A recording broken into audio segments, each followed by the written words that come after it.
नमस्कार, आप सभी का आज के सत्संग में स्वागत है। सत्संग एक अच्छा सुनहरा अवसर है हम सबको जो इस ज्ञान पिपासा, इस ज्ञान में रस लेते हैं, उसमें डूबने का, अपने स्वरूप को जानने का एक बहाना मात्र है। वहाँ जानने का जो जाना नहीं जा सकता, पर फिर भी उसमें रस है और उस रस में डूबने का एक साधन है सत्संग, एक एक जरिया है, एक साधन मात्र है। तो जो यहाँ जुड़े हैं, अगर उनको कुछ प्रश्न है तो पहले वहां से शुरू करते हैं, अन्यथा कुछ प्रश्न पहले से आए हुए हैं, मैं उनको यहाँ पोस्ट किया है, उस पर चर्चा करते हैं। बीच में किसी को कुछ कहना है या कुछ लिखना है तो उनका स्वागत है।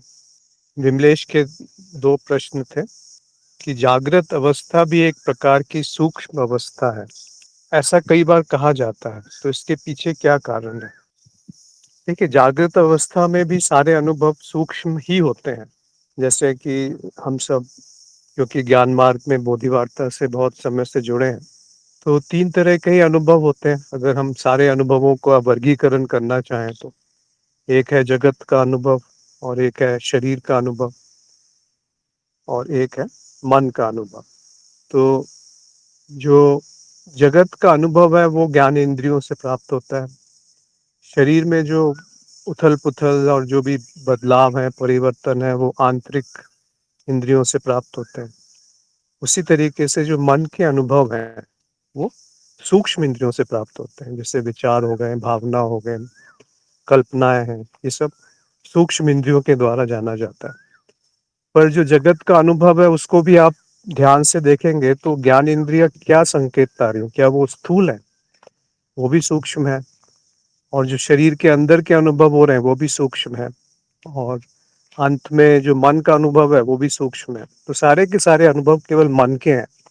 मन से यहाँ पे तात्पर्य जो है वो चित्त का है, कि सारे अनुभव चित्त के हैं और सारा कुछ चित्त ही है। जैसे कि चित्त की परतों से भी हम जान सकते हैं कि सब कुछ चित्त है। तो सारे ही अनुभव सूक्ष्म हो गए। अब इस परिभाषा से अगर आप ढूंढने जाएंगे तो आप देखेंगे कि सब कुछ केवल सूक्ष्म ही है, चाहे वो जागृत अवस्था है या, मुझे लगता है किसी का माइक ऑन है शायद। जी। तो सारी की सारी अवस्थाएं केवल सूक्ष्म अवस्थाएं ही हैं। इसीलिए जागृत को सूक्ष्म भी कहा जाता है, क्योंकि वास्तव में केवल सूक्ष्म अवस्था ही है जिसका अनुभव हो रहा है या किया जा सकता है। तो इसके पीछे यही कारण है जो मुझे पता है। बाकी और कोई कहना चाहे तो कह सकते हैं।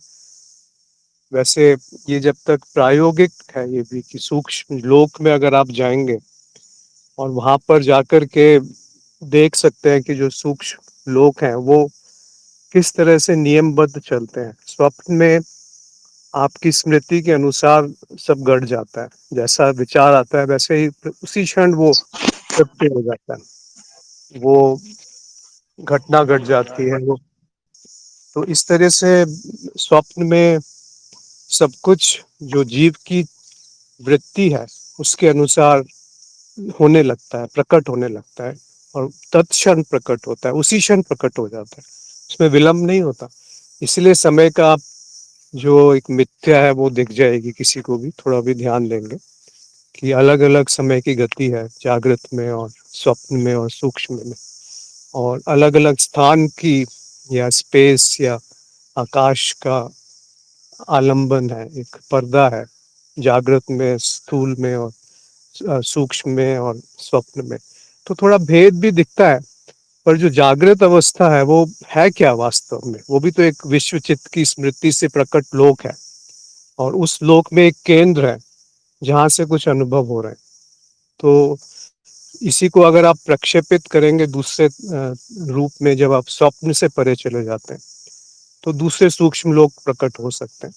ये मेरा अभी प्रत्यक्ष अनुभव नहीं है कि स्वप्न से परे जाकर के सूक्ष्म लोक का प्रत्यक्ष प्रमाण, पर चूंकि गुरुजन और बहुत सारे जो महान पुरुष रहे हैं उन्होंने अपना प्रत्यक्ष अनुभव किया है, फिर उसको बयान किया। तो उसको आप दोनों तरह से देख सकते हैं। एक तो जो उनकी वाणी से बयान है, उसमें ऐसा कोई कारण नहीं है कि वो गलत बताएंगे। दूसरा जो तर्क है, उसके आधार पे भी आप ये देख पाएंगे कि जो कहा जा रहा है वो काफी तर्क संगत है, क्योंकि जो हमारे अनुभव है उन्हीं को हम अगर आगे ले जाएं, खींच दें, तो वो दिख जाता है कि जो जैसे कि पृथ्वी गोल है, ये हमारा वास्तविक अनुभव तो है नहीं। ऐसा कोई अनुभव तो नहीं दिख रहा कि जिसमें कि हमें पता चल जाए पृथ्वी गोल है। अगर आपके पास उसकी तस्वीर नहीं है जो कि किसी और ग्रह से जाके खींची हो या स्पेस से जाके खींची हो, परंतु फिर भी अगर आप तर्क लगाएंगे तो ये जाना जा सकता है कि पृथ्वी गोल के अलावा और कुछ हो नहीं सकती। तो इस तरीके से आप देखेंगे कि जागृत अवस्था भी सूक्ष्म है। फिर आपने कहा जागृति भी स्वप्न है। दरअसल ये नहीं कहना चाहिए कि जागृति भी स्वप्न है, ये कहना चाहिए जागृति भी स्वप्न की तरह है, क्योंकि सभी लोगों में कुछ ना कुछ समानताएं दिखती हैं, इसलिए उसको उसकी तरह कह दिया जाता है कि उसके जैसी है। पर स्वप्न है ये कहना उचित नहीं रहेगा। चीजों में धीमा परिवर्तन है, किंतु जागृत अवस्था सूक्ष्म कैसे है? मुझे लगता है ये हमने यहाँ बात कर ही ली, यहाँ कुछ तालमेल नहीं बन रहा। अगर इसमें आपको अभी भी कुछ संशय है तो आप पूछ सकते हैं, अन्यथा इतना ही मेरा इसमें उत्तर था। कोई और कुछ कहना चाहें, जोड़ना चाहें तो अवश्य आप जोड़ सकते हैं, क्योंकि स्वप्न का उदाहरण तो हम बहुत बार ले लेते हैं।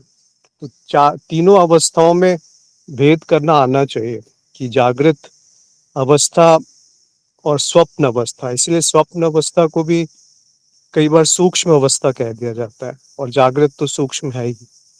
तो अंत में क्या बचा है? केवल सूक्ष्म अवस्था ही बच रही है, चाहे वो आप जागृत बोलें या स्वप्न बोलें। और वो दोनों भी किस आधार पे चल रहे हैं, जो कि निद्रा है या सुषुप्ति है।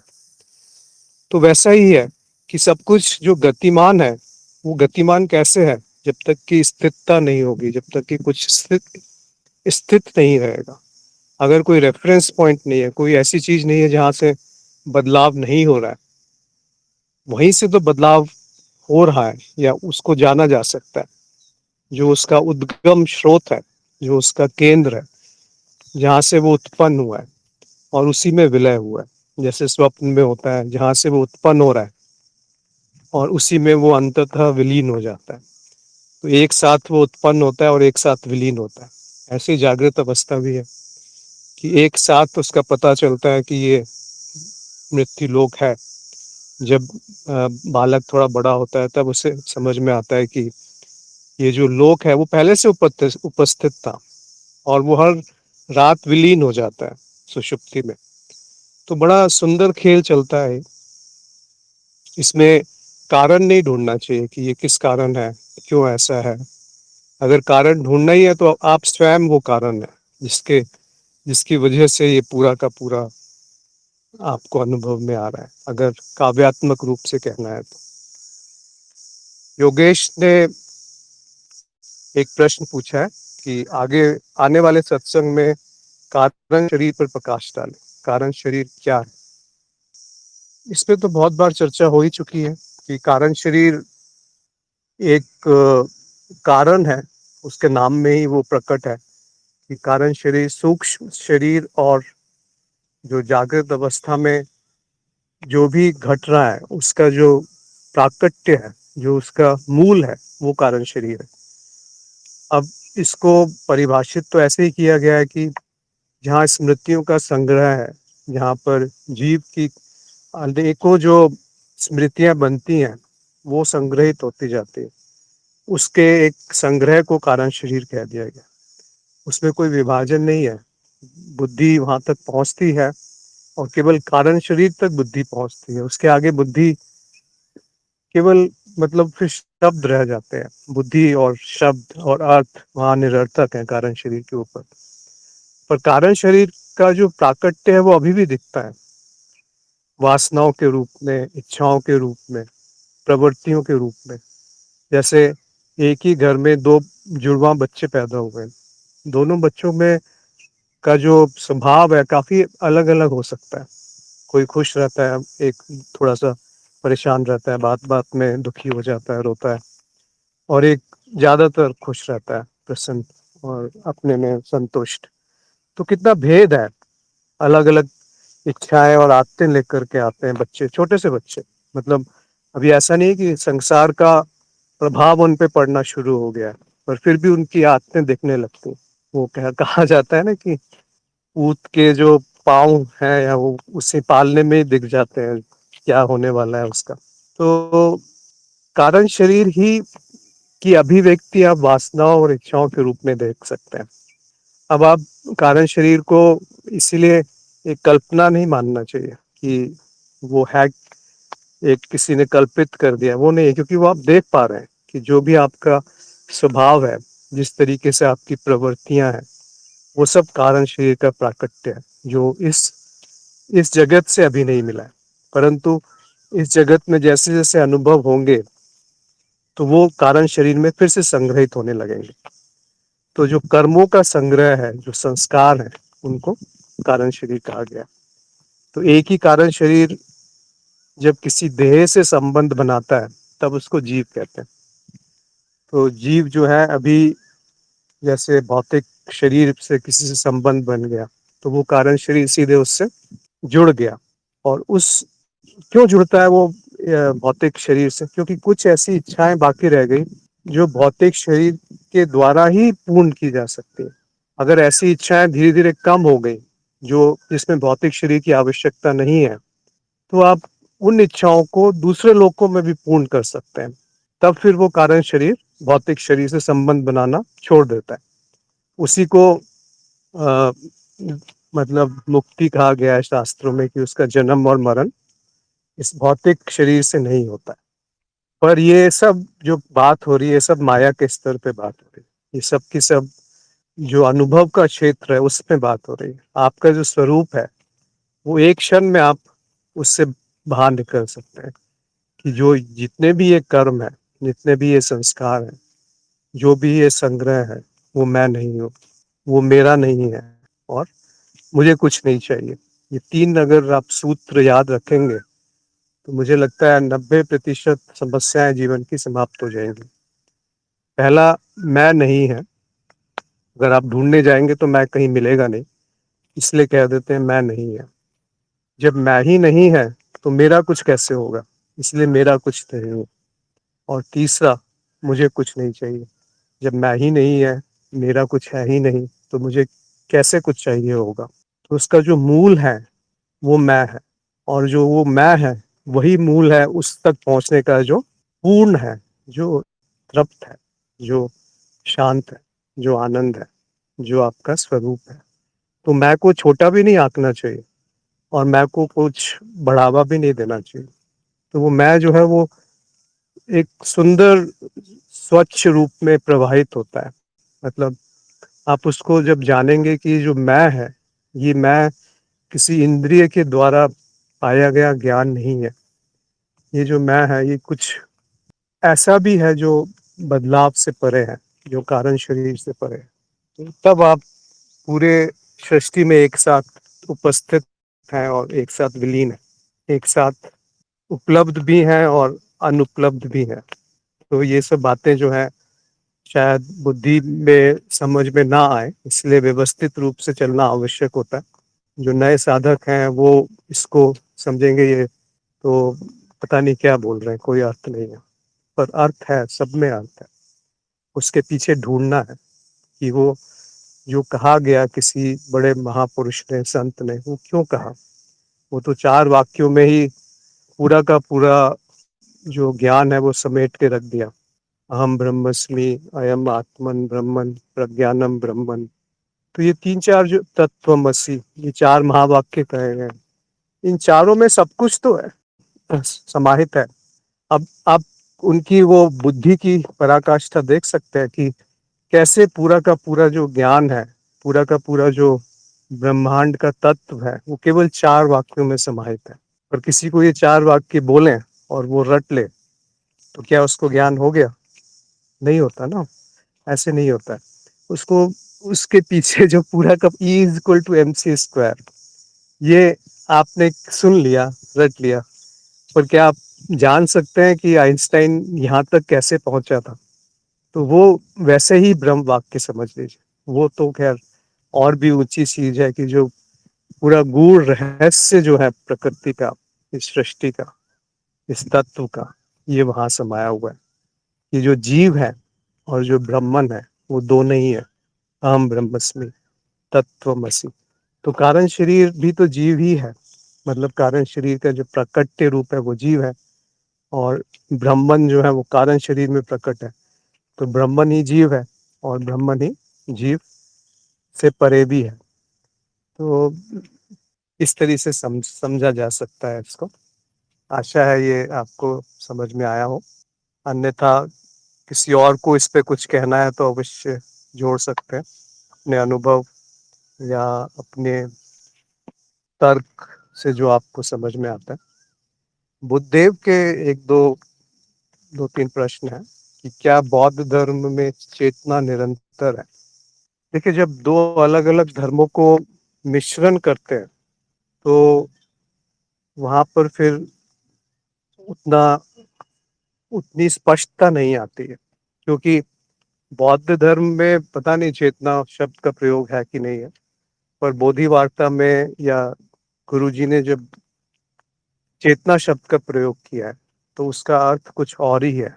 वो चैतन्य से भी भिन्न है, कि जो मेरा वास्तविक स्वरूप है, जो मेरा मेरा स्वरूप है, यानी कि जो चैतन्य है या जो अनुभव करता है, जो दृष्टा है, वो मैं हूँ। ये जब आपके अंदर स्पष्ट हो जाता है और वो जब याद आता है कभी कभी, तो उसको चेतना कहा गया। या इसको आप दूसरी तरीके से देखिए, जो जो कुछ भी अनुभव में आ रहा है वो बदल रहा है, वो परिवर्तनीय है, इसलिए वो मैं नहीं हूँ, ये भी चेतना है। तो इन दोनों तरीके से चेतना प्रकट होती है। अब बौद्ध धर्म में चेतना कैसे बयान की गई है और वहां पर चेतना को कैसे परिभाषित किया गया है, जब तक वो नहीं जानेंगे तो इस प्रश्न का उत्तर देना गलत होगा। ऐसा नहीं, क्या चेतना भी पंच तत्वों की तरह आती जाती रहती? हाँ। अब पंच तत्व जो है वो, उनको छोटा मत आंकिएगा। पंच तत्व ही सब कुछ है। जितनी भी प्रकृति है या सृष्टि है, वो किससे बनी है? वो पंच तत्वों से ही तो बनी है। उन्हीं का तो खेल है, उन्हीं का प्रपंच है जो चल रहा है। तो चेतना क्या है? चेतना भी एक तरह का ज्ञान है, पुरस्कृत बुद्धि है, अंतिम सत्य है। कहा जा सकता है कि मैं ही दृष्टा हूँ। ये जो जानकारी है, अहम ब्रह्मस्मि, जो अनुभव वाक्य है एक तरीके से, कि जब कहा कि ज्ञानम प्रज्ञानम ब्रह्मन, तो ये है लक्षण वाक्य। इसमें ढूंढना है कि कैसे ये कह दिया, क्यों कहा कि प्रज्ञा कैसे ब्रह्मन है। फिर कहा अयम आत्मन ब्रह्मन, तो ये अनुसंधान वाक्य है। इस पे आपको रिसर्च करनी है कि ये भी क्यों कह दिया। और फिर कहा तत्वमसि, तो ये आदेश वाक्य है कि ऐसा है कि वो जो है वही तुम हो। और अंत में अहम ब्रह्मस्मि, वो अनुभव वाक्य है। उसका अर्थ है कि हाँ, ये मेरा अनुभव हो गया कि मैं ही ब्रह्मन हूँ। तो यहाँ जो मैं ही ब्रह्मन हूँ, उसमें मैं जो है वो विलीन है, मतलब वो गायब हो गया।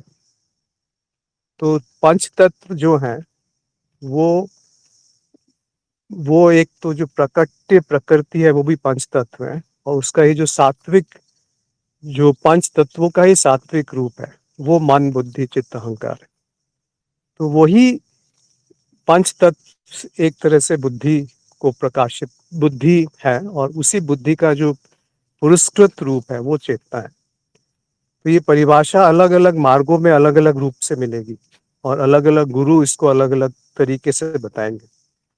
तो हम कहीं उलझन में ना पड़े, इसीलिए एक पद्धति, एक गुरु को कुछ समय तक सुनना, उस पर श्रवण करना, मनन करना, उस पर स्थिर रहना आवश्यक है। नहीं तो इतना भ्रम हो जाता है कि कोई अवेयरनेस बोलता है, जैसे अंग्रेजी में तो और भी उलझन है।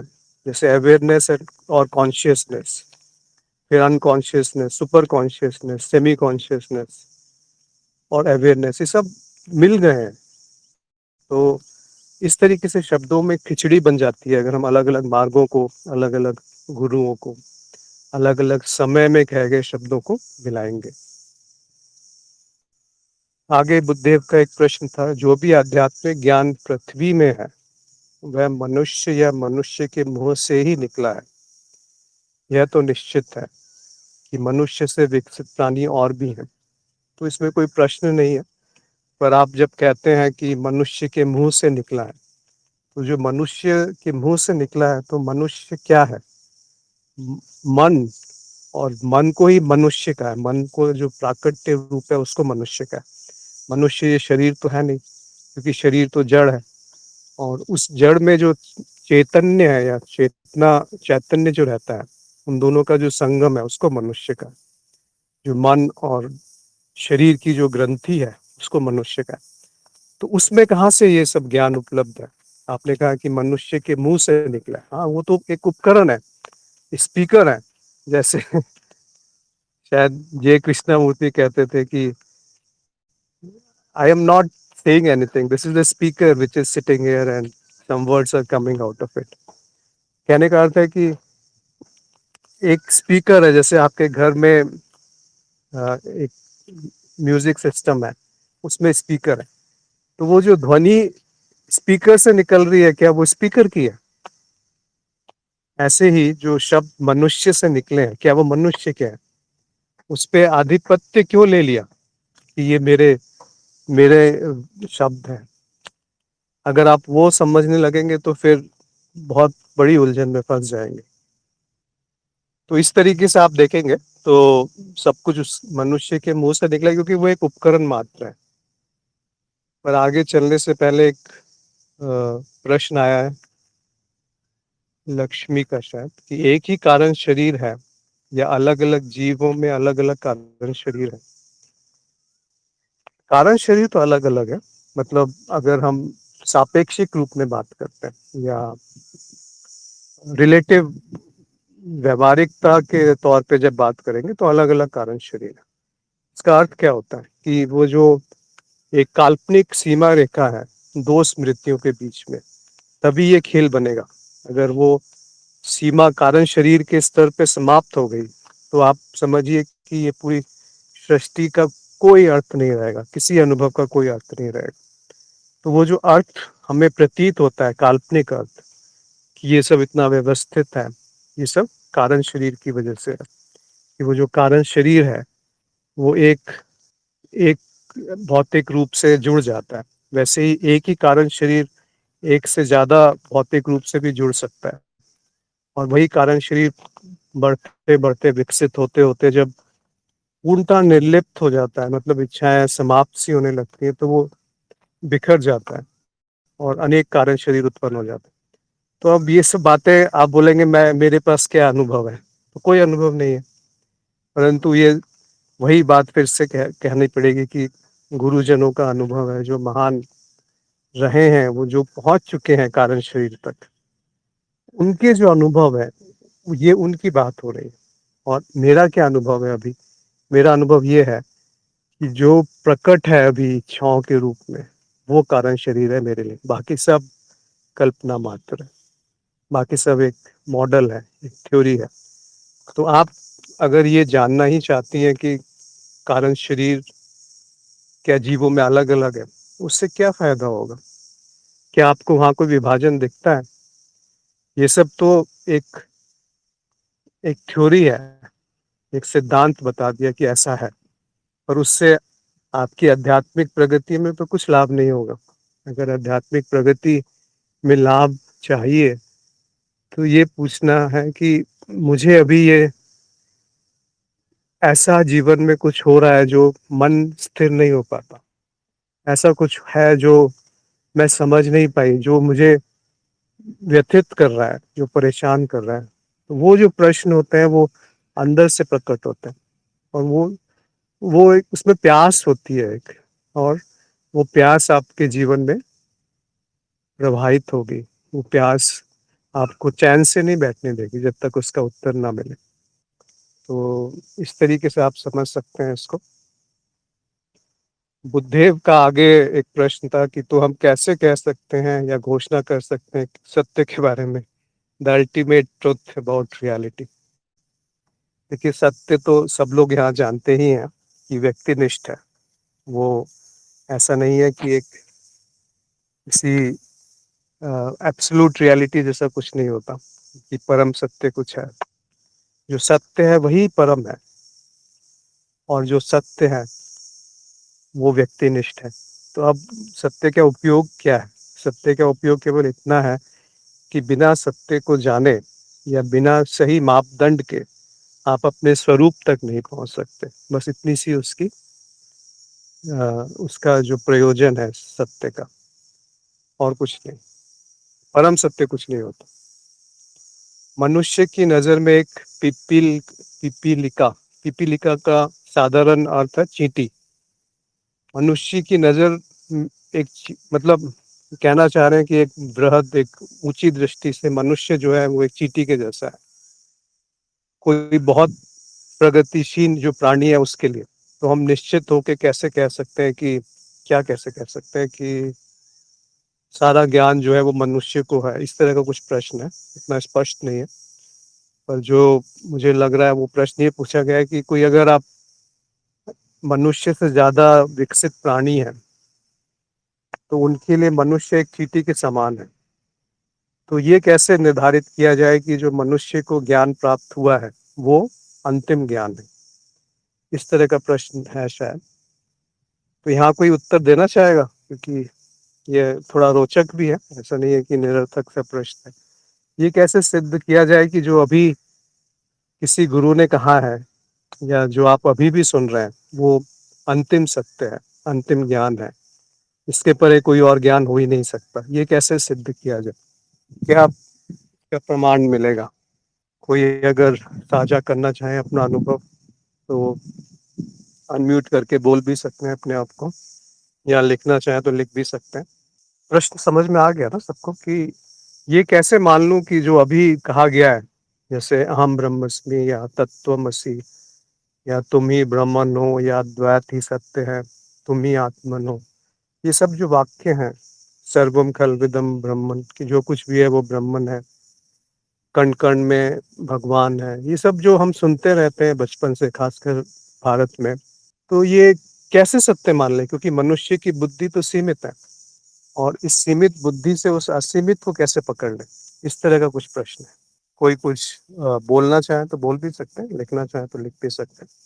क्योंकि इस पे थोड़ा मनन कीजिए। मेरा उत्तर तो कुछ भी आ सकता है, पर उस उत्तर का क्या अर्थ है जब तक कि वो आपके अनुभव में नहीं उतरा, जब तक वो आपके अंदर से नहीं आया। क्योंकि कुछ सही गलत नहीं है यहाँ पर। अभी ये बात हो रही है कि ये क्यों मान लूं कि जो शास्त्रों में लिखा है, जो उपनिषद में लिखा है, जो गुरु ने कहा है वही अंतिम सत्य है। उसके ऊपर हो सकता है, जैसे एक चींटी है जो उन्होंने उदाहरण दिया है, उसके लिए जो दुनिया है उसका जो सत्य है उसको तो वही सत्य लगता होगा। एक चींटी कैसे ये कल्पना कर सकती है E is equal to MC²? तो इस तरह का प्रश्न है। तो मीरा ने लिखा है कि अंतिम प्रमाण तो खुद ही ढूंढना है। यहाँ कहा है या शास्त्रों में लिखा है उससे भी नहीं मान रहे हैं। जी, पर प्रश्न तो ये नहीं है।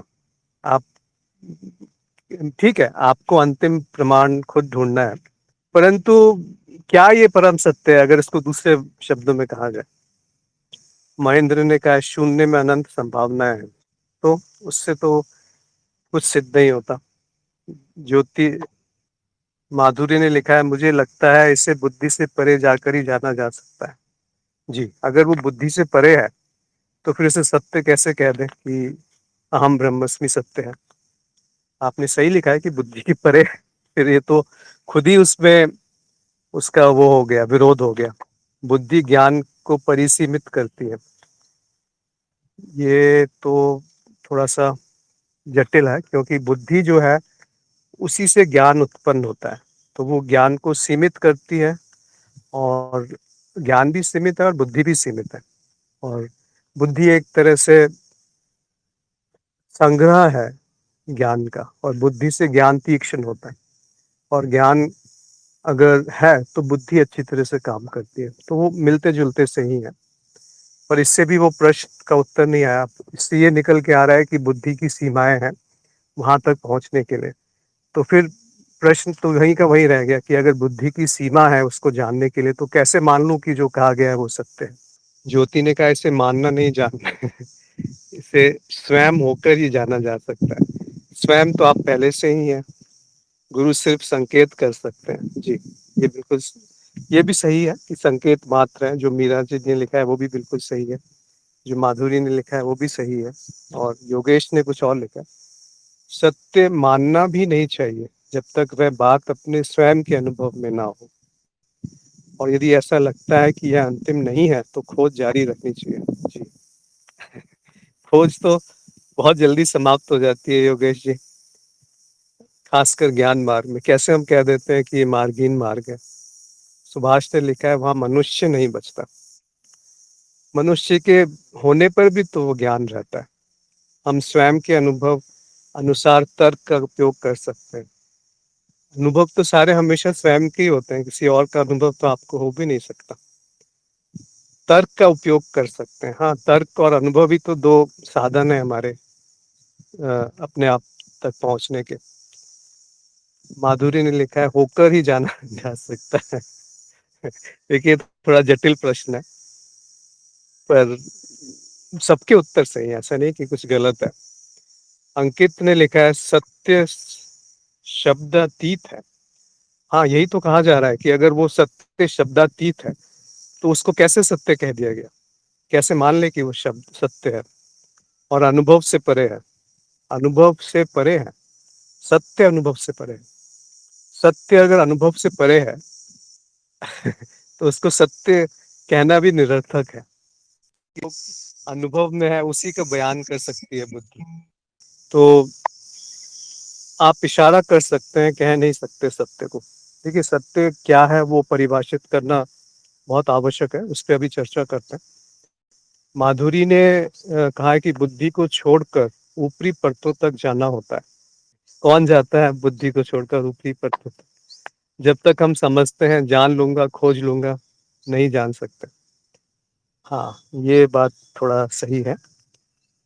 योगेश ने लिखा है अज्ञेय है जाना नहीं जा सकता, ये भी सही है। सुभाष ने लिखा है रसगुल्ले का स्वाद खाकर ही पता चल सकता है, ये भी ठीक है। मतलब अनुभव से ही आप जान सकते हैं। पर देखिए, बहुत जटिल है, और शायद एक दो लोग लिख रहे हैं, तो मैं अपना विचार थोड़ी देर के लिए और रोक लेता हूँ। उससे पहले जो अंकित ने लिखा है कि सत्य शब्दातीत है, अनुभव से परे है, आप इशारा कर सकते हैं, कह नहीं सकते सत्य को।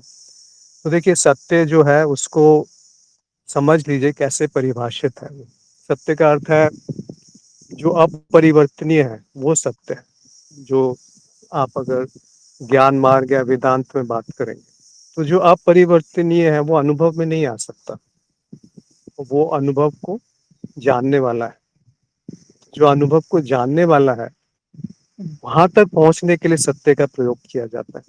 और सत्य के मापदंड अगर गलत है, उसका जो मानदंड है, क्राइटेरिया है, अगर वो गलत है, तो आप मूल तक नहीं पहुंच पाएंगे, पहले कहीं रुक जाएंगे। इसीलिए सत्य के मानदंड बहुत महत्वपूर्ण है। और जब हम वहां तक पहुंचते हैं जो मेरा स्वरूप है, तो वहां पे शब्द निरर्थक है। ना वहां पे सत्य है, ना वहां पे असत्य है, और वहां पे सत्य भी है और असत्य भी है। तो वहाँ दोनों का विलय है और दोनों प्रकट है। तो ये फिर काव्यात्मक हो जाता है, ये शब्दातीत हो जाता है। वो सब सही है, पर मुझे लगता है आपको ये थोड़ा सा स्पष्टीकरण हुआ होगा, क्योंकि किसी भी मार्ग में अलग अलग जो बताया जाता है वो अलग रूप से कहा जाता है, उसमें हर एक शब्द का महत्व रहता है। रमाकांत जी ने लिखा है आत्मन में स्थिति। आत्मन में स्थिति से आप कहना चाह रहे हैं, ये जाना जा सकता है कि जो परम सत्य है उसके आगे कुछ है नहीं। परम सत्य नहीं, जो जो भी हम कहते हैं कि हम ब्रह्मस्मि और इस तरह की जो बातें हैं या द्वैत, वो आत्मन में स्थित रह करके जाना जा सकता है। तो ये भी सही है। सबके अनुभव अलग हो सकते हैं द्वैत में, पर अद्वैत का सत्य सबके लिए एक है, अपरिवर्तनीय है। ठीक है, तो बहुत सुंदर, बहुत ही अच्छे अच्छे लोगों ने अपने उत्तर दिए। अब देखिए, मैं अपने विचार थोड़ा सा रखता हूँ। प्रश्न ये था कि कैसे मान लिया जाए कि एक चींटी के लिए जो संसार है और उस चींटी का संसार उतना ही सीमित रहेगा जितने अनुभव हैं उसके। तो वो उससे परे कैसे, जितनी उसकी बुद्धि है, जितने उसके अनुभव है, उस संसार से आगे की कल्पना करना चींटी के लिए एक तरह से असंभव ही है।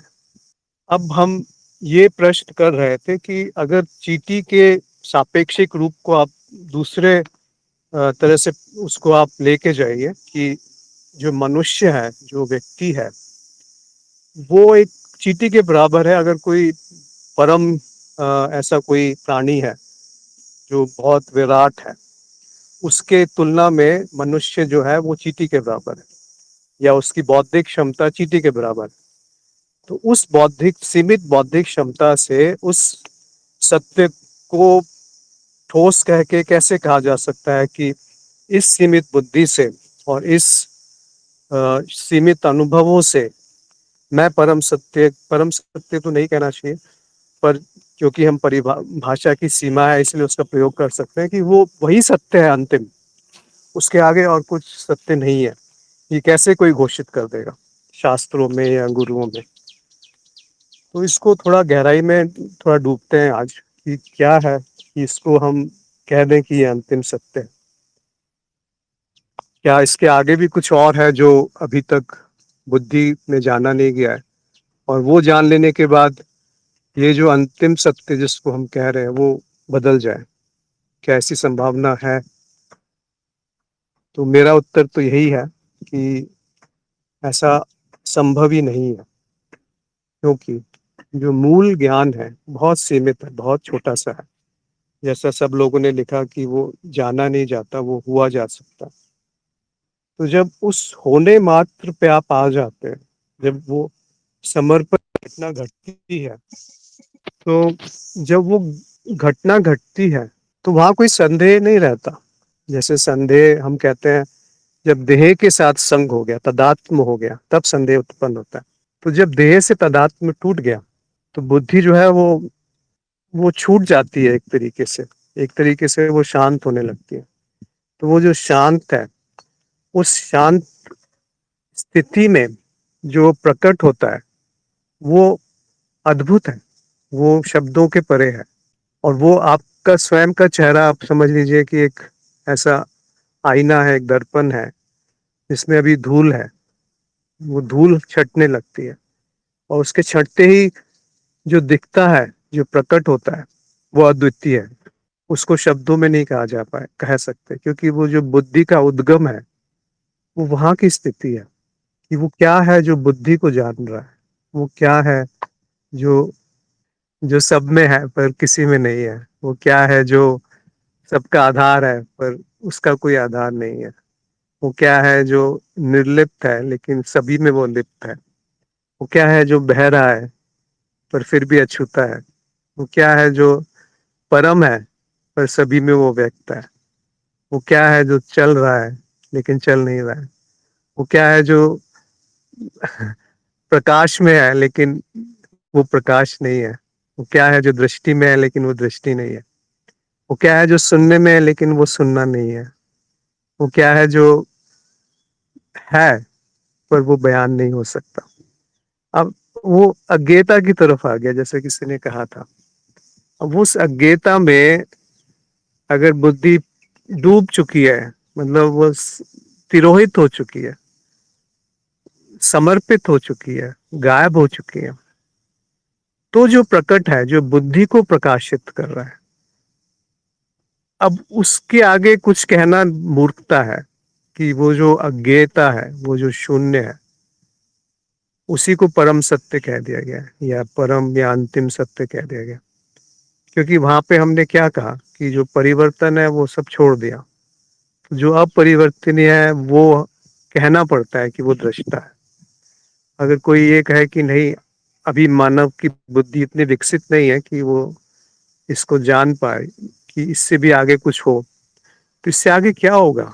अगर अद्वैत है या अज्ञेय है, तो इसके आगे क्या कहा जा सकता है?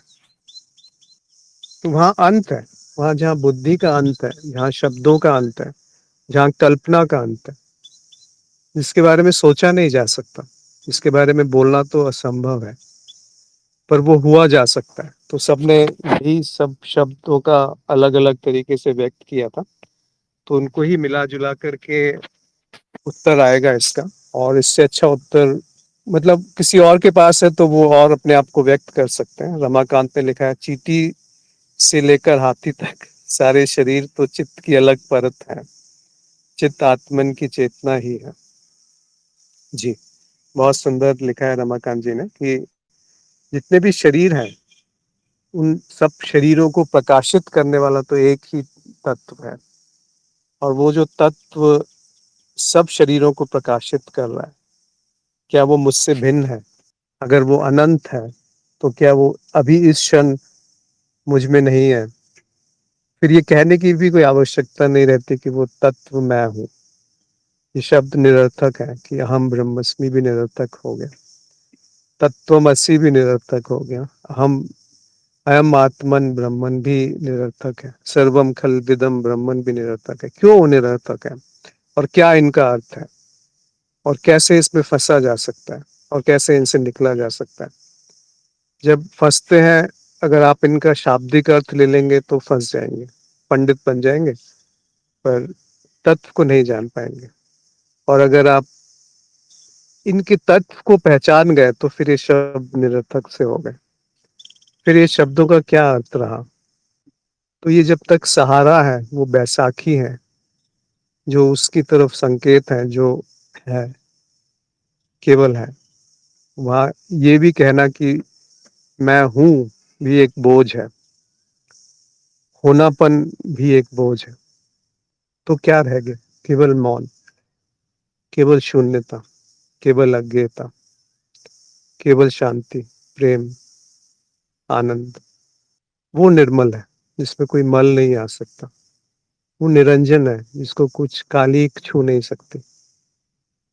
वही सबका आधार है और वही निराधार है, वही आश्रय है और वही निराश्रय है, वही सब में है और सब उसमें है, वही मैं हूँ और वही आप है।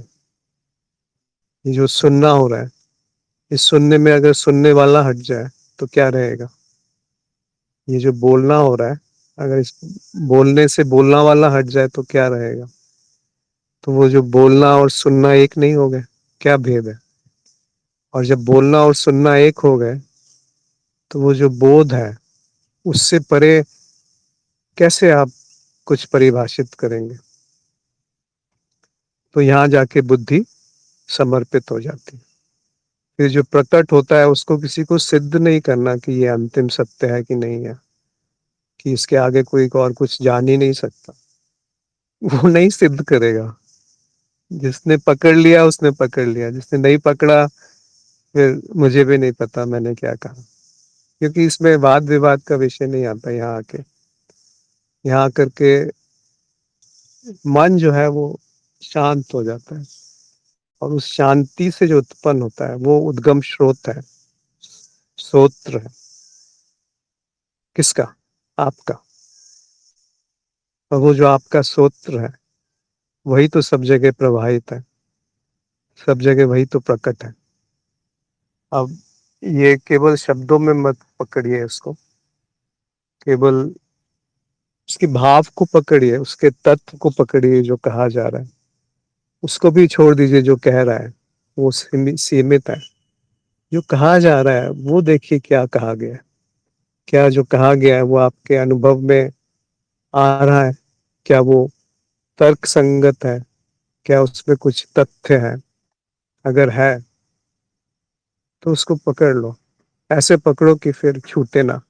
और जिसको भी पकड़ोगे वो तुम नहीं होगे इसलिए उसको भी छोड़ दो।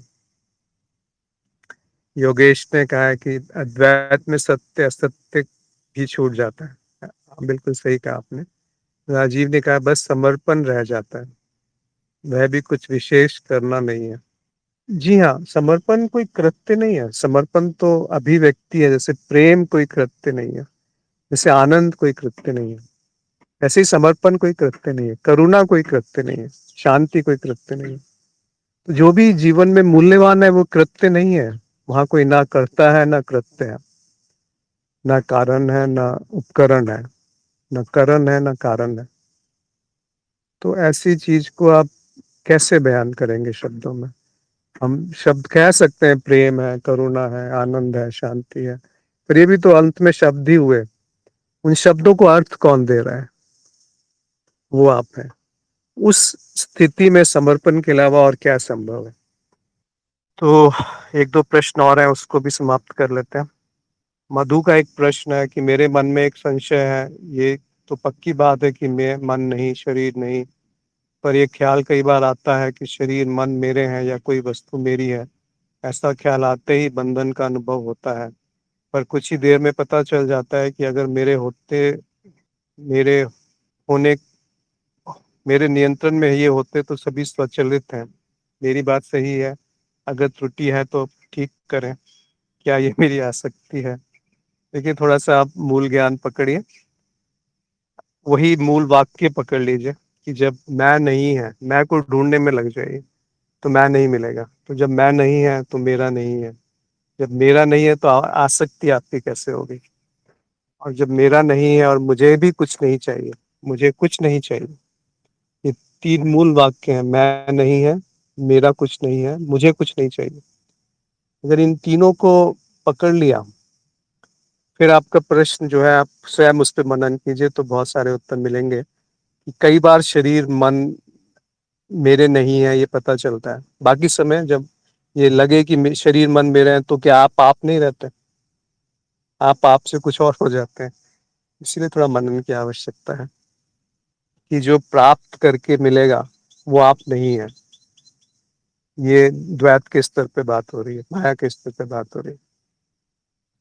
तो जो भी आप प्राप्त करेंगे वो आप कैसे हो सकते हैं? वो तो आपसे भिन्न हो गया ना। और जो आप प्राप्त करेंगे वो छूट भी जाएगा।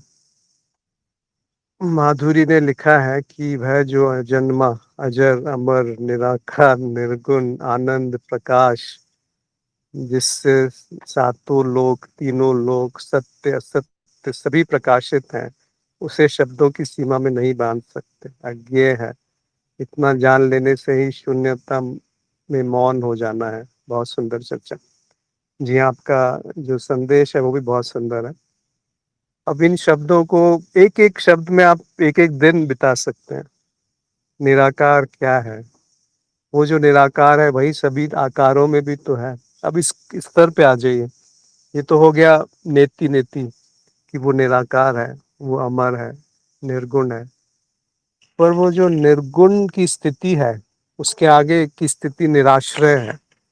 अब दूत में, गीता में एक जगह लिखा है कि पहले स्थूल को देखिए, उस पर अच्छी तरह से जांच लीजिए, फिर जो सूक्ष्म है उसको पकड़िए, फिर जो अति सूक्ष्म है वहां तक पहुंचिए, फिर जो अति सूक्ष्म के आगे अदृश्य है उसको देखिए, अप्रकट जो है, जो इंद्रियों के परे है। फिर जो अप्रकट के भी परे निर्गुण है उस तक पहुंचिए। फिर निर्गुण को भी छोड़ दीजिए, फिर निराश्रय कहा उन्होंने। मतलब फिर किसी शब्द के सहारे की आवश्यकता नहीं है। जो आपने अंत में लिखा है, मौन हो जाना है। मौन होना नहीं है, वो मौन है जिसमें शब्द प्रकट है। और वो मौन ऐसा मौन है कि वो शब्दों से नहीं टूटता। यही सुंदरता है उसकी। वो ऐसा मौन है जो मन से नहीं घबराता, विचारों से नहीं भागता, और विचारों में उलझता भी नहीं है। वो ऐसा मौन है जो अनंत है, विस्तारित है, और निर्वचनीय है। क्या कहा जाए उसके लिए जो अचिंतनीय और निर्वचनीय? राजीव ने कहा है कि रात दिन और बादल आते जाते हैं, इनके आने जाने से सूर्य प्रकट अप्रकट नहीं होता। जी, बहुत सुंदर उदाहरण है आपका भी कि जैसे सूर्य है, कभी वो पेड़ों से छन के उसकी रोशनी आती है छाया में। कभी आप घर के अंदर बंद कर लीजिए अपने आप को और बड़े बड़े पर्दे लगा लीजिए, कभी आपने रोशनी देखी ही नहीं। ऐसे व्यक्ति को खाली कल्पना कीजिए, एक ऐसा बच्चा जो एक एक कोठरी में पैदा हुआ है, और उस कोठरी में पूर्णतः अंधेरा है, यानी कि बाहर से सूरज की कभी रोशनी ही नहीं आई। कल्पना है। और वो बच्चा बड़ा हो जाता है। अब आप उसको रोशनी के बारे में बताइए। उसकी इंद्रियां ऐसे विकसित हो जाएंगी कि वो अंधेरे में सब कार्य करने लगेगा। मान के चलिए कि वहां कोई खाना रख देता है, उस अंधेरी कोठरी में रख देता है और वहां सारी सुविधाएं उपलब्ध है। अब उस बच्चे को कोई बता सकता है कि प्रकाश क्या है? ऐसे ही जब तक आपने सूरज नहीं देखा तब तक आपने सूरज के बारे में बात नहीं कर सकते। ऐसे ही जो प्रश्न था वो अच्छा प्रश्न था कि अगर जो बुद्धि से परे का विषय है उसके बारे में मैं कल्पना भी कैसे करूं। तो थोड़ा और मनन सब लोग कर सकते हैं इस प्रश्न पे कि वो जो बुद्धि के परे है उसको मैं परम सत्य कैसे घोषित करूं। इसीलिए उसको अज्ञेय कह के छोड़ दिया गया, इसलिए उसको बोध कह के छोड़ दिया गया, इसलिए उसको अपरिवर्तनीय कह के छोड़ दिया गया, शून्य कह के छोड़ दिया, निर्वचनीय कह के छोड़ दिया। और आपका उदाहरण सही है राजीव जी का कि जैसे सूर्य है वो बादलों से या रात और दिन से, ऐसा नहीं कि सूर्य छुप गया, ऐसे ही वो प्रकाश है जो मैं हूँ, वो मौन है जो इंद्रियों के परे है, जो इंद्रियातीत कह सकते हैं उसको। तो और किसी को कुछ जो आज चर्चा हुई उस पर कुछ कहना हो, कुछ व्यक्त करना हो, या कुछ जो समझ ना आया हो, या कहीं पर आप सहमत ना हो तो व्यक्त कर सकते हैं, या कोई और प्रश्न पूछना चाहें तो पूछ सकते हैं, या अभिव्यक्त करना चाहें अपने आप को तो कर सकते हैं। वो सुंदर है, सत्यम शिवम सुंदरम, वो शिव है और वो सत्य है। सत्यम शिवम सुंदरम, वो सत्य है, वो चैतन्य है और वो आनंद है, वो पूर्ण है और वो सर्वव्यापक है। अब ये शब्द केवल शब्द तक मत छोड़िए, ऐसा मत समझिए कि ये जो शब्द हैं निराकार, निरंजन, निर्मल, निराश्रय, निराधार, देखेंगे आप सारे नेगेटिव हैं, नकारात्मक है। नहीं नहीं नहीं नहीं नहीं। तो जो है वो भी नहीं नहीं है। आनंद क्या है? जब सुख दुख का अभाव है तो जो रहता है वो आनंद है। जब चंचलता का अभाव है जो रहता है वो शांति है। जब द्वैत का अभाव है तो जो रहता है वो प्रेम है। जब अपूर्णता का अभाव है तो जो रहता है वो पूर्णता है। जो जब व्यापकता नहीं है उसका अभाव है तो जो रहता है वो सर्वव्यापक है। तो आप कैसे भी पकड़िए कान इधर से या उधर से, मतलब नेति नेति कीजिए या उसको आप वाक्यों में व्यक्त करने के लिए प्रयास कीजिए। जो चैतन्य है, जो तत्व है, तो दोनों ही नकारात्मक शब्द मिलेंगे आपको। माधुरी ने लिखा है अंत में शून्यता ही बचती है पूर्ण संभावनाओं के साथ। ये भी शब्द है माधुरी, अगर आप देखेंगी तो शून्यता ही बचती है। ये जाना जा रहा है कि ये जान रहा है, ये भी जाना जा रहा है। पूर्ण संभावनाएं हैं तो संभावना ही है, उसमें क्यों पकड़ना, उसको में क्यों उलझना, उसको भी छोड़ दीजिए, वो भी एक शब्द मात्र है। संभावनाओं को कैसे आप सिद्ध करेंगे कि वो है? तो देखिए सारे शब्द छूट जाएंगे, चाहे आप उसको पूर्ण कह लीजिए, चाहे अज्ञेय कह लीजिए, चाहे शून्य कह लीजिए, कुछ बचता है उसे जो छोड़ रहा है उसे छोड़ देना है तो जो बचेगा वो भी छूट जाएगा तो जो रहेगा वही रह जाएगा, जो कभी छूटा ही नहीं। सुमा ने कहा है मौन। हाँ, मौन शब्द की तरह मत पकड़िए मौन को। वो जो मौन है, जो कभी कभी शब्द में नहीं आया, वो मौन है। और जो शब्द के होते हुए भी मौन है, वो मौन है। यानी कि जैसे विचार है, जो विचारों के अभाव में है वो विचारों से परे नहीं है, और विचारों के होते हुए भी वो तो विचारों में नहीं है, और हर विचार में उसके बिना विचार आना संभव नहीं है। तो अब आप देखिए कैसे आप इसको पकड़ेंगे। तो सारे शब्दों को त्याग देना है अंत में। इसीलिए बुद्ध ने आत्मा शब्द को त्याग दिया था, क्योंकि इस आत्मा शब्द जो है वो इतना भ्रम पैदा करती है कि बाप रे। कल ही किसी से बात हो रही थी, मैंने बोला मतलब वो भी आध्यात्मिक उसमें थे किसी जगह, तो बोलते हाँ हाँ मैं शरीर नहीं हूँ। मैंने बोला आप मन है? बोला नहीं मैं मन भी नहीं हूँ। फिर क्या है? तो मैं आत्मा हूँ। मैंने बोला अच्छा, आत्मा क्या होती है? आत्मा यानी जो मन बुद्धि इनका जो संग्रह है वो आत्मा है। अब क्या, कैसे आप उनको समझाएं? या आत्मा को मानते हैं लोग कि जब बच्चा पैदा होता है तो उसमें आ जाती है, प्रवेश कर जाती है, और जब मृत्यु होती है तो उससे निकल जाती है, ये क्या आत्मा है? इसीलिए आत्मा शब्द ही छोड़ दिया बुद्ध ने, आत्मा शब्द ही त्याग दिया गुरु जी ने, तरुण प्रधान जी ने, क्योंकि बहुत भ्रम पैदा करता है, बहुत अज्ञान पैदा करता है। और आत्मा जो शब्द प्रयोग किया गया होगा वो अगर अभी सुनेगा आत्मा के जो परिभाषा लोगों ने दे दी है तो अपना सिर पीट लेगा। ऐसे ही जो अभी शब्द प्रयोग में आ रहे हैं उनको अगर बाद में प्रयोग किया जाएगा, शून्यता, अज्ञेयता, पता नहीं उसका लोग क्या ना क्या का क्या अर्थ निकाल लेंगे। अज्ञेयता, अद्वैत का भी पता नहीं क्या अर्थ निकल जाएगा। वैसे अद्वैत का कुछ अर्थ और निकलना बड़ा मुश्किल है, परंतु फिर भी निकल जाए क्या भरोसा। जैसे आजकल है न्यू अद्वैता, और पता नहीं कौन कौन से अंग्रेज थ्योरीज निकल गई हैं वेदांत के ऊपर, अद्वैत वेदांत पे, विशिष्ट वेदांत, पता नहीं कौन कौन सी, मुझे तो कोई जानकारी नहीं है। पर जो तत्व है वो पकड़ में आता है जब सदगुरु कुछ बोलते हैं।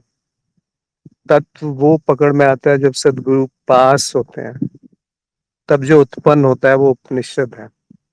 उपनिषद वो है जब आप स्वयं अपने स्वरूप में बैठ जाते हैं। फिर वो बैठना ऐसा होता है कि उस बैठने में सब गतिमान है, उस स्थिति में सब कुछ गतिमान है। माधुरी ने लिखा है, इतनी शिद्दत से कभी और किसी विषय पर चिंतन नहीं किया आपने, मैंने, या जितने लोग जुड़े हैं उन्होंने, या किसी ने। ना आप है, ना मैं हूं, ना कोई और, ना चिंतन है, ना प्रयास है। जो अप्रयास में प्रयास है वो सब प्रयासों से दूर। उस अप्रयास से जो ज्ञान प्राप्त होता है और उस ज्ञान के तिरोहित होने से जो अप्रयासता आती है वो ध्यान है। और उस ध्यान में जो विलीन होता है, जहाँ ध्येय न रहे और ध्याता न रहे, तो जो रहता है वो ध्यान है। तो आप ध्यान हो, मैं ध्यान हूँ, ये जो शब्द है ये ध्यान है, ये जो सूर्य की किरणें हैं ये ध्यान है। इसको कुछ भी बोल लीजिए, ध्यान बोल लीजिए, बोध बोल लीजिए, आत्मा बोल लीजिए, अनुभवकर्ता बोल लीजिए, साक्षी बोल लीजिए, दृष्टा बोल लीजिए, या कुछ मत बोलिए। जरूरी है कुछ बोलना? बिना बोले भी जो है, क्या वो बोलने का वो है, मतलब बोलने के ऊपर वो निर्भर करता है? क्या वो मौन, ऐसा मौन जो बोलने से भी बिखरे ना, उस मौन में, उस मौन में कुछ बोलना आवश्यक है? और अगर वो मौन है, एक बार आपने उसको रस चख लिया, फिर चाहे कोई कुछ भी बोले वो कहीं नहीं जाएगा। योगेश ने कहा है, तपोवन में आपने बताया था आत्मा शब्द के बहुत से अर्थ होते हैं। हाँ जी, मैंने भी कहीं पढ़ा था किसी संस्कृत के किताब में कि शायद 20 अर्थ हैं आत्मा शब्द के। अब उस आत्मा शब्द को अलग अलग जगह पे अलग अलग अर्थ से प्रयोग में किया है शास्त्रों में। तो उस आत्मा का जब तक परिभाषित सही तरह से नहीं होगा तो उसका अर्थ का अनर्थ हो जाएगा। कोई और कुछ पूछना चाहते हैं, कहना चाहते हैं? नहीं तो मैं अकेला ही बोलता रहूंगा। और ऐसा बोलना जो बोलने का कोई अर्थ ना हो, ऐसा बोलना जो आप सबको पहले से ही पता है, उसका भी क्या अर्थ निकलेगा? तो ये पागलपन है, ये पागलों की सभा है, और इस पागलपन में रस है। तो नए साधकों के लिए ये सब नहीं है, परंतु नए साधक जो हैं उनको पहले मूल ज्ञान ले लें, फिर वो पागलपन आने दें। पर वो पागलपन नहीं होगा तो मूल ज्ञान के लिए प्यास नहीं जगेगी। इसीलिए वो पागलपन ही कृपा है, सब में नहीं आता जिसमें आ गया वो कबीर की तरह हो जाएगा, मीरा की तरह हो जाएगा। महावीर की तरह हो जाएगा, सुकरात की तरह हो जाएगा, जीसस की तरह हो जाएगा। वो जो प्रकाश है वो स्वयं स्वयं में डूब करके, स्वयं से ही खेल रचा करके, स्वयं ही उसमें भ्रमित हो जाएगा और स्वयं ही उससे निकल आएगा। तो वो जो कृपा है, उस कृपा से सद्गुरु मिलते हैं। उस कृपा कृपा सब बरस रही है। ऐसा नहीं है कि किसी पे है किसी में नहीं है, ऐसा नहीं। पर वो पात्र जो है, वो उसकी ग्रहणता जो है, ग्रहण करने की जो पिपासा है, प्यास है,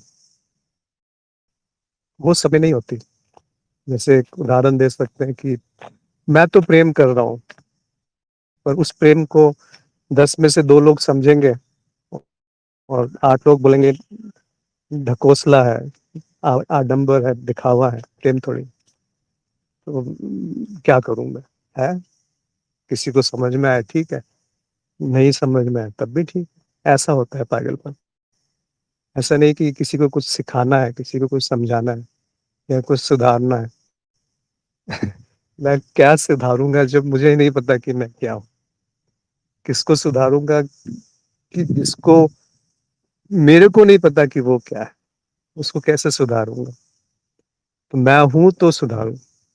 इसीलिए मूल मंत्र याद रखिए, मैं नहीं है, मेरा कुछ नहीं है, मुझे कुछ नहीं चाहिए। फिर एक अल्हड़पन, एक, एक खेल, बिंदास।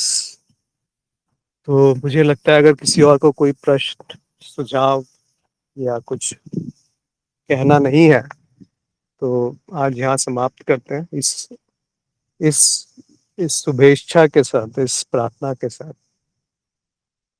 कि सभी उस मौन में डूब जाए, उस शांति में डूब जाए जो कभी अशांत नहीं होती, जो कभी विचलित नहीं होती। उस मौन आत्म स्वरूप में एक डुबकी लगा लें। फिर उस डुबकी के बाद जो करना है करें जीवन में, और नहीं भी करें तब भी चलेगा। तो आप सबका बहुत बहुत आभार, नमस्कार आज के सत्संग में जुड़ने के लिए। अगले शनिवार को 7 बजे फिर से मिलेंगे। प्रणाम, नमस्कार।